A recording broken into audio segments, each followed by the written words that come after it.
Governor. Good day to you, top of the morning. And this is part 2 of the causes of the American Revolution. The colonists, the British invasion begins. Okay, so enough of that. This is part 2. Remember in the first part we talked about the treehouse? Okay, we're gonna make sure that we draw some correlation or some analogies from that. So in part 1 we had the treehouse. So what does that represent? It's really representing the beginning of the French and Indian War. Now there's a part in the continent called the interior. It's all this light pink area here. It's this really cool treehouse. Now the interior is excellent for farming, super rich, fertile soil for farming. Over here in the dark red, that's all of the colonies. Like that's where the people were living in the American colonies. So as the colonists began to move over into the interior to get all that really rich, fertile soil, they began to have some conflicts, some kerfuffles, some skirmishes with some of the people that were already there, namely the French, fur trappers, and there had been Native Americans. And they get into a war called the French and Indian War. The French and the Native Americans together fighting against the British and the colonists. The end result, the British win. Ho ho, pit pit, cheerio, governor, huzzah, huzzah. But what did they get from it? Well, they get a bunch of land, right? All of that interior is theirs now. The really cool treehouse is theirs now. They also, though, gain a whole bunch of debt. King George III and the British Parliament owe a whole bunch of money for fighting that war. Okay, so now is where King George III starts to act like a tyrant. A tyrant! Now, remember in the first part, we had that treehouse with the fence all the way around it? Your dad built that fence around it to keep you out of it? Well, King George III creates the Proclamation of 1763, which is basically like the fence around the really cool treehouse. He says that no British colonists are allowed to pass that line right there, right here. Nobody is allowed to pass that proclamation line. And the colonists are like, what? We can't cross that line to get into the land that we just fought a war for and one that's ours now? You're gonna just stop us from going in there. And he says, yep. The problem is though, the Proclamation of 1763 doesn't really work because there was all of this farmland and those colonists were hungry for farmland. And they were already beginning to move there, okay? They had already started to move across the line and all of this was just too much land for King George III to control. He just couldn't possibly keep them all out of the interior. King George, he has all of this debt that is owed. And he says, how am I going to pay for this? Who should pay? I know who should pay for this. The colonists. We'll make them pay taxes to keep them out of the territory they won in the war. I know, it's complicated, doesn't really make sense. He starts taxing the colonists, and he starts with a tax on stamps. It is called the Stamp Act. Now, do you think the colonists wanted to pay this tax? No. They said, we will not buy those stamps. It's called a boycott. They refused to buy those stamps to pay that taxes to the king. Well, they were so angered by this tax, not just because they had to pay a tax. They were kind of okay with that, actually. They were really angered because they were not being represented in Parliament. See, Parliament is their lawmaking organization over in Great Britain. And there were no colonists represented in that Parliament. And they said, if we're not going to be represented, we're not going to be taxed. The rallying cry was this: no taxation without representation. The colonists had no voice in that Parliament. If I wasn't having a voice in my own government, I'd probably have a problem with it as well. So, what do the video games and the cell phones represent? Okay, remember in the first part, you had your parents take away those video games and those cell phones? Well, in the first part, they took those away, and then they said, fine, you can have them back, but we're going to tax them. We're going to collect some of your allowance on them, okay? Those would be representing the Townshend Acts, a whole bunch of items that were taxed by Parliament, King George III, and especially this guy, Charles Townshend. So, what are some of those goods? Well, it was paint, it was paper, it was glass, and it was tea. Oh, tea time? Cheerio, governor! Yeah, they started taxing the tea. And out of all of these, this is the one that really pained the colonists because 3 times a day they're stopping to have tea, and now their tea is being taxed. And they refuse to pay that tax, so they boycott all of those goods. So how do the colonists react? They protest, they boycott, and they riot.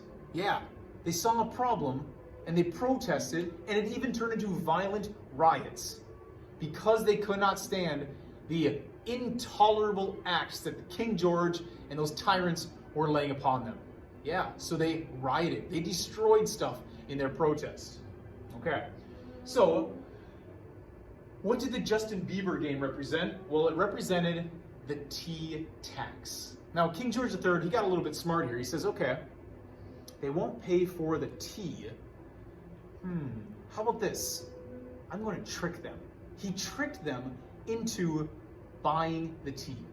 Let's imagine that tea costs $1, okay? And then when you put the tax on it, let's say it costs $1.25. What King George does is he says, let's just make tea cost $1 again. But we'll really only have it cost 75 cents. And the 25 cents that brings it up to the dollar, that 25 cents, that's the tax. He wanted to give a sneaky tax. But the colonists were smart. They saw through this. And they decided, just like that video game, you remember the video game? Your mom's like, fine, you can play video games, just only this one. That's her little trick. This is what the king's trick was. So how did the colonists react to this Tea Act? Well, you've probably heard of this before, the Boston Tea Party. You had the Bieber Destruction Party, you had the Boston Tea Party. They took the king's tea, dumped it over into the Boston Harbor, and made one giant tea kettle of tea right there in the Boston Harbor. Okay, destroying over $1 million worth of the king's tea. And the king was upset about this, just like your mom was upset about you destroying that Justin Bieber game. So why did the British pass the Intolerable Acts? This is a new set of laws. They wanted to try to force the colonists to obey. Your parents wanted to force you to obey when you destroyed that Bieber game by taking away all your stuff and saying, you're grounded forever, you're grounded forever. Well, the king basically grounded the colonists. The Intolerable Acts were a collection of laws that restricted them from the things that they had been doing before. So how did the colonists respond to those Intolerable Acts? They united. They said, together we are stronger, join or die. And you see all of the different pieces of the colonies coming together for the first time. Now, typically, or historically, the people in the colonies represented themselves as being a member of their colony. I'm from Georgia, so I'm a Georgian. I'm from New York, so I'm a New Yorker. I'm from Massachusetts, I'm a Massachusettsian. I don't know, whatever they're called there. And now they're actually joining together, and they're saying, together we are stronger as one united group. And they started to form militias. Militias are groups of people that are just going to train themselves, organize to protect themselves, protect their cities, and protect their colony. Okay.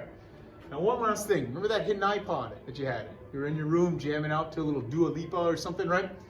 Well, that hidden iPod is representing hidden weapons. See, the colonists had started to gather up guns and ammunition to protect themselves in case the king decided to get real unruly and attack them. And so they hide them in the cities of Lexington and Concord in Massachusetts. Now, the king heard, he was spying and heard that they'd been hiding these just like you had been hiding that iPod. And he said, I'm going to send some troops to Lexington and Concord, and I'm going to confiscate those guns and that ammunition. Luckily for you, you had your little sister spying in. Luckily for the colonists, they had somebody like Paul Revere and Dawes and some others, right? And they were spying on the king. And when they saw 700 British troops leave Boston and begin to march 20 miles over to Lexington and Concord, William Dawes and Paul Revere jumped on their horses. They rode across the countryside, and they said, not quite this, but kind of like this, the Redcoats are coming! The Redcoats are coming! They warned all of those colonies to get their militias ready to defend themselves from those British soldiers that were beginning to march over into their territories. Okay? Your sister came and warned you. Revere and Dawes warned the colonists. And just like you went and hid that iPod even better, the colonists took those weapons and hid them even better. So when the British troops arrived and they couldn't find those weapons in Lexington and Concord, they were furious. And somehow, someone picked up their gun and fired it. We don't know if it was one of the British soldiers. We don't know if it was one of the colonists. But it was the shot heard round the world. Because when that shot was fired, the revolution had begun. Now, when that shot was fired, and those British soldiers now begin firing upon the very people that they are supposed to be protecting, the colonists fought back. And they fought bravely. Now, the British soldiers were expecting just some ragtag bunch of soldiers and farmers and blacksmiths, a bunch of untrained squirrel hunters. But they were sorely mistaken, because those colonists fought bravely, and they showed that they were willing to die to defend their rights. And the war is on. And King George III is going to be served notice here that if you're going to mess around with the colonies, you better get ready because they're going to fight back. That's the end of part 2. And next up, we'll be seeing the war and the results of the war. See ya!